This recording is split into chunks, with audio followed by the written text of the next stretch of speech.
আসসালামু আলাইকুম প্রিয় দর্শকবৃন্দ, বিডি ফার্মার কৃষিভিত্তিক চ্যানেলের পক্ষ থেকে আমি এস.এম. রঞ্জু। আজ আমি আপনাদেরকে আম ফেটে যাওয়ার কারণ এবং এর প্রতিকার বিষয়ে বিস্তারিত আলোচনা করব।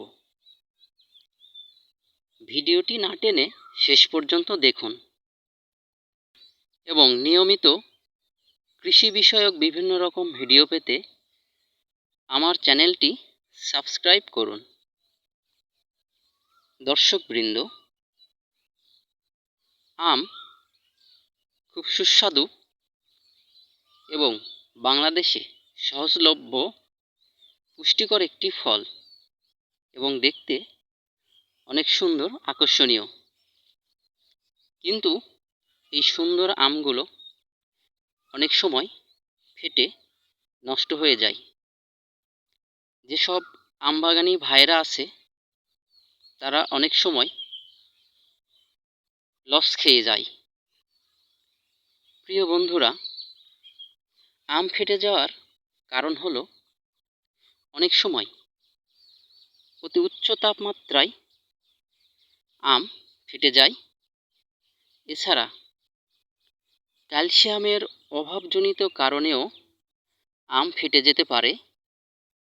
আবার ধরুন, যদি দীর্ঘ সময় বৃষ্টি না হয়, বৈশাখ মাসে হঠাৎ করে বৃষ্টি নামলে আমের গোড়ায় পর্যাপ্ত পরিমাণে পানি জমা হয় বা আমের গাছের গোড়া দিয়ে পানি অতি দ্রুত শোষণ হয়ে আমে সরবরাহ করে, যার জন্য হঠাৎ করে আম খুব দ্রুত বৃদ্ধি পাওয়ার কারণে আম ফেটে যায়।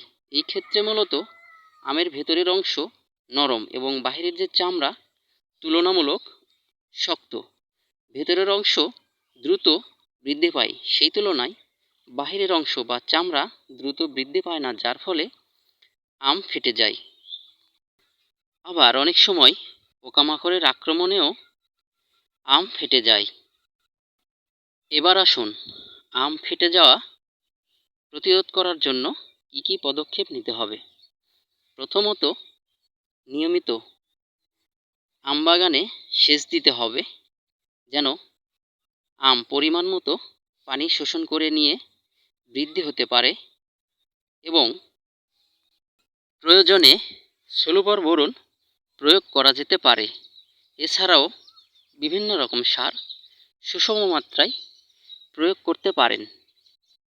আম গাছের পুষ্টি চাহিদা মেটানোর জন্য আপনারা 50 থেকে 100 গ্রাম পরিমাণ গাছ প্রতি ডলোচন প্রয়োগ করতে পারেন।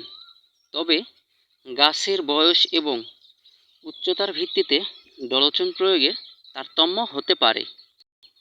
প্রিয় দর্শকবৃন্দ, আপনারা আপনাদের আমবাগানের নিয়মিত পরিচর্যা করুন এবং আমবাগান থেকে লাভবান হন।